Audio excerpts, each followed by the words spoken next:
Let's talk about the 7 healthiest foods you can eat. Now the question is, what makes a food healthy? But to figure that out, we must also look at what foods can make you sick, and of all the things that can make us sick. As you might know already, insulin is at the top of the list, so any foods that raise insulin because your blood sugars are now raised would not only inhibit your health, but it's going to make you ill. Also, foods that deplete you of nutrients will make you ill as well. So we want nutrient-dense foods, and we want foods that enhance nutrient absorption. This means low carb as one of the factors. Now the 2 foods that don't trigger insulin, don't create an insulin response, would be fiber and fat. And as far as protein goes, the leaner the protein, the higher the insulin response. In other words, on the insulin index, whey protein and very low fat, lean protein really creates an insulin spike compared to fattier protein, so we really want a higher fat lower protein ratio in foods if possible. Not only do we want vitamins and minerals and trace minerals and essential fatty acids like omega-3 fatty acids, but we also would like phytonutrients, because the phytonutrients give us additional health benefits that go way beyond just the regular vitamins and minerals. So the first food on our list is sauerkraut. Now what makes sauerkraut so healthy is in 1 cup of sauerkraut, you have only 6 grams of carbs with 4.1 grams of fiber, giving you a net carb of 1.9 grams, so it's just under 2 grams of carbs for an entire cup. That's incredible, so that definitely fits the definition of low carb, high fiber and high nutrient, because sauerkraut has the highest vitamin C of any food out there. In fact, in 1 cup of sauerkraut, there's over 700 milligrams of vitamin C, and the daily requirements that we need are only roughly around 75 milligrams, and 1 cup of sauerkraut gives us milligrams, so vitamin C is very important in collagen and building bone and protecting the heart against free radical damage. It's a very powerful antioxidant, and without vitamin C you get tired like in scurvy, your joints fall apart, you can't build connective tissues, and so your skin becomes more wrinkled and you look older. The thing about sauerkraut, it's a really good pre and probiotic, so it's great fiber to feed the microbes, and it's fermented, so it has a lot of friendly bacteria, the type of bacteria that can actually enhance your own bacteria, because if we compare that to yogurt, which has probiotics, those friendly bacteria in yogurt get destroyed at the stomach level. Whereas, the probiotic in sauerkraut survives, and it gets into the large intestine. The other cool thing about sauerkraut is the vegetable is cabbage, and that's one of the cruciferous vegetables and the most cruciferous out of all the different vegetables, and it has the highest, most potent and powerful phytonutrients of all the vegetables that you can possibly eat. The unique thing about sauerkraut and cabbage is that it's very easy to digest, and if you have digestive problems, cabbage is probably going to be the best vegetable to digest. It does not produce a lot of gas like other vegetables like broccoli, but it will spike something called acetylcholine, which will help you have regular bowel movements and increase digestive juices and support your brain and cognitive function. Sauerkraut is very high in lactic acid, which is beneficial to your good bacteria and not very beneficial to the bad bacteria pathogens, so pathogens cannot exist when there's too much lactic acid. Also, sauerkraut is a really good source of vitamin K2, and it is made by bacteria, and vitamin K2, which is also in certain fats, helps to keep the calcium out of the joint and out of the arteries and in the bone. Number 2 is arugula. If you're going to eat salad, you might as well use a green or a base of salad that has higher amounts of nutrients, and arugula fits that to a T. Arugula is one of the cruciferous vegetables, and so it has a lot of different phytonutrients. It's really good for your liver because it's good for liver function, and if I have the option of getting arugula, I will always have a salad with arugula way more than other types of salad. Especially spinach, because spinach is high in oxalates, which can lead to kidney stones. But arugula is low in oxalates. Oxalates bind with calcium and can form kidney stones, and arugula has a really great flavor.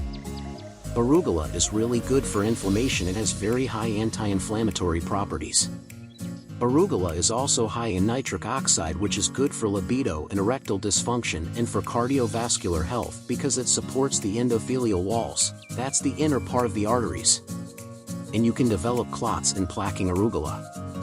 It is also high in calcium, potassium, folate, magnesium, vitamin C, and K1.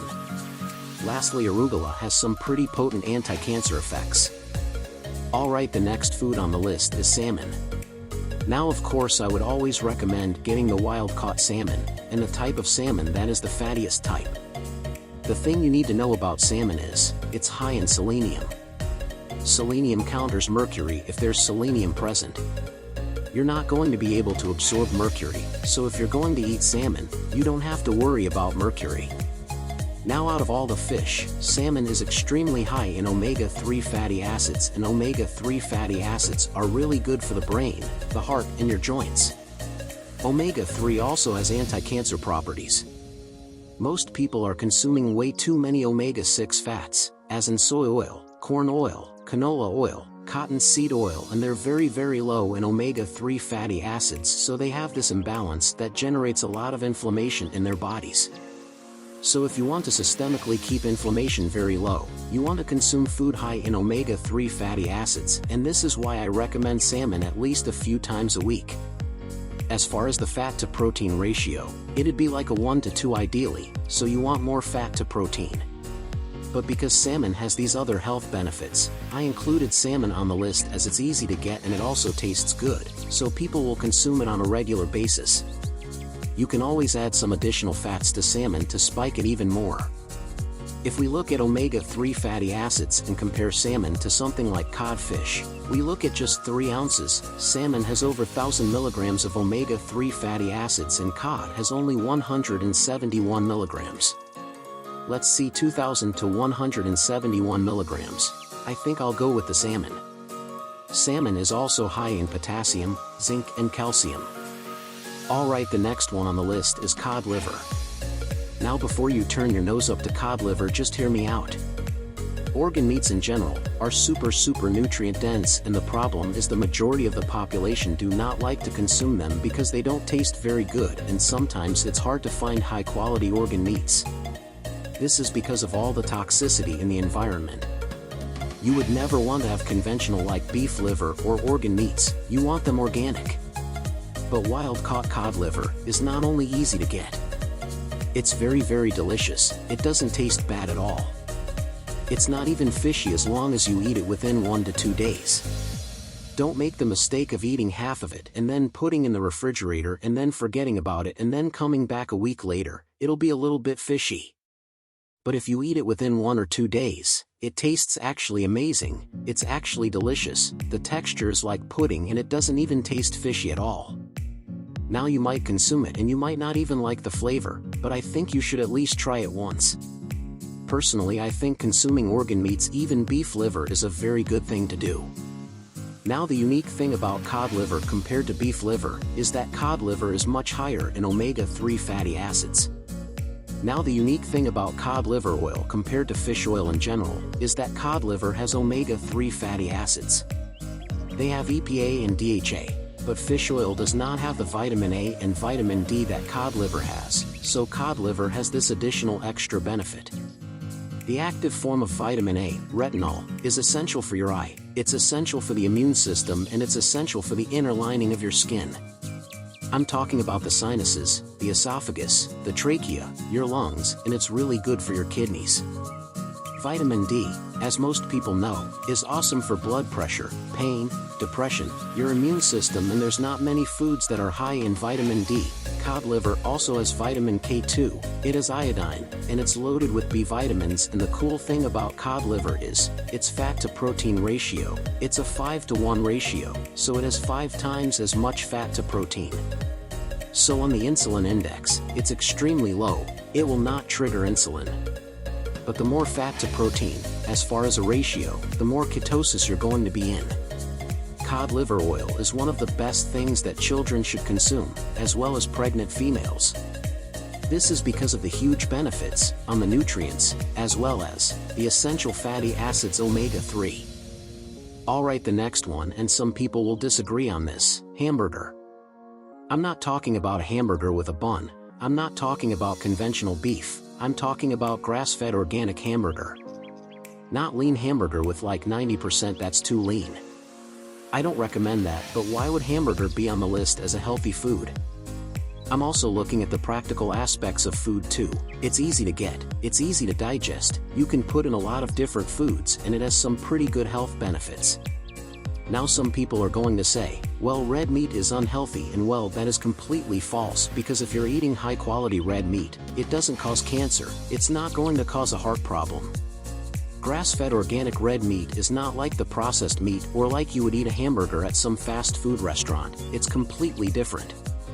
And some people have a problem digesting red meat, but they usually don't have a problem digesting hamburger. That is usually because if you compare most steak with hamburger, hamburger has more fat.